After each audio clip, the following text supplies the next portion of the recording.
Well, good morning. Welcome to chapel. On Thursday, the 20th of November in 1997, the Independent paper reported on one Fenn Chapman, a 16-year-old who'd run away from his private boarding school. He had gathered items from his friends and sold them to pay for a plane fare to Barbados and taken off middle of term to escape. The press chased him, and when they caught up with him and when people were sort of trying to unpack what he did and why he did what he did, he said something like this: "I just saw life rolling on. Exams, more exams, uni, a flat, marriage, a house, kids, and then you die.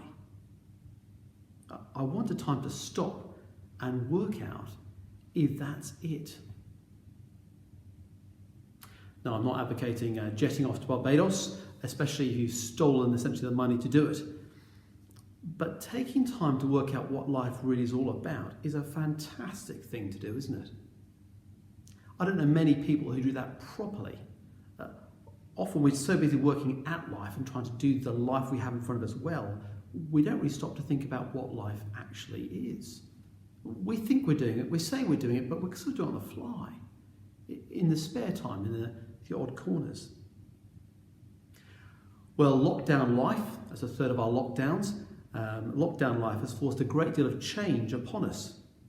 And one option will be to say, well, I've got this new life now, so I'll just try and get really good at doing it. That's not a bad thing in itself.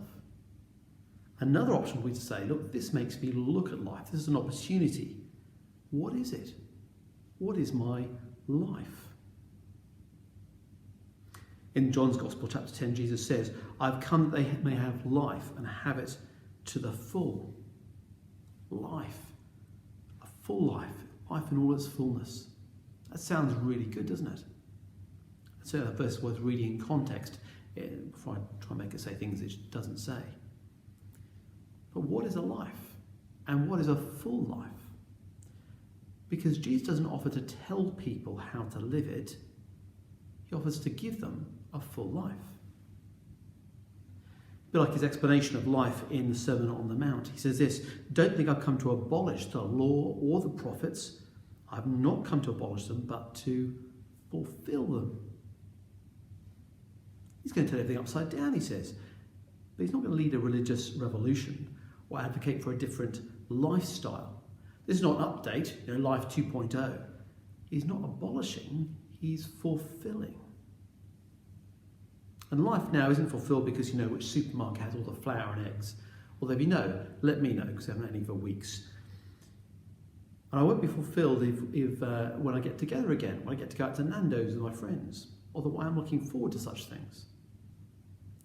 Jesus doesn't lay out the blueprint for some great life, or even for a good one. He said he's going to fulfill it. That's worth thinking about, isn't it? Lockdown isn't the life we choose right now, is it? But lockdown life is an opportunity to think about the biggest things, to have the biggest thoughts possible. Think about life. And what is it to have life in all its fullness that Jesus talked about?